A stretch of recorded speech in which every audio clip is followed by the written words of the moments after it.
Pressure आहे आता. तुला या सगळ्यांना बीट करायचं त्यामुळे तुला काहीतरी मोठं सांगावं लागणार आहे. ठीक आहे. काय नाव आहे मित्रा तुझं? सुखद. सुखद.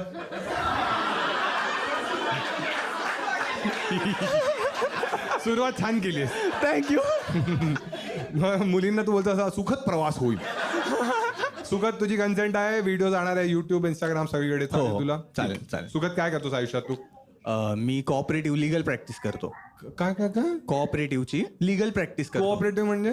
Cooperative housing society. अच्छा हा तेच आहे ना. म्हणजे लिगल प्रॅक्टिस म्हणजे सोसायटीमध्ये काही इश्यू आले हा तर त्यांचं म्हणजे कमिटी डिझॉल्व्ह होते आणि गव्हर्नमेंटकडनं त्यांचे पॅनलवरचे जे ऍडमिनिस्ट्रेटर असतात ते अपॉइंट होतात. हा कळलं मला. म्हणजे सगळी सेक्रेटरीने काही इश्यू केला आणि मग सगळी कमिटी जर त्यांच्या अगेन्स्ट आहे मग तुमच्याकडे कंप्लेंट येते मग तुम्ही ऍक्शन घेता. बरोबर ना? हेच आहे ना? ठीक आहे. मग काय काय इश्यूज येतात मोस्टली तुमच्याकडे?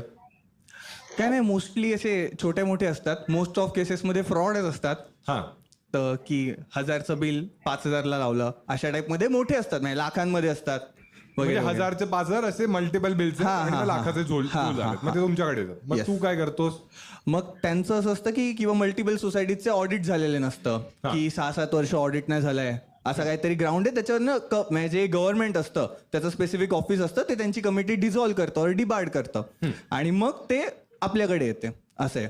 मग आपण ते करून द्यायचं काम करतो. पण तू गव्हर्नमेंट एम्प्लॉई नाहीयेस?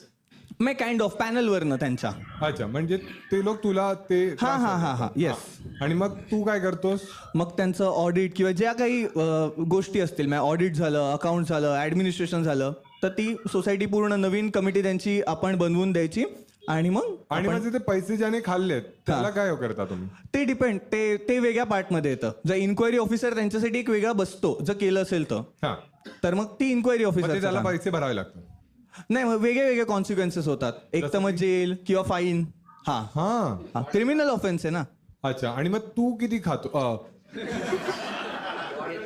नाही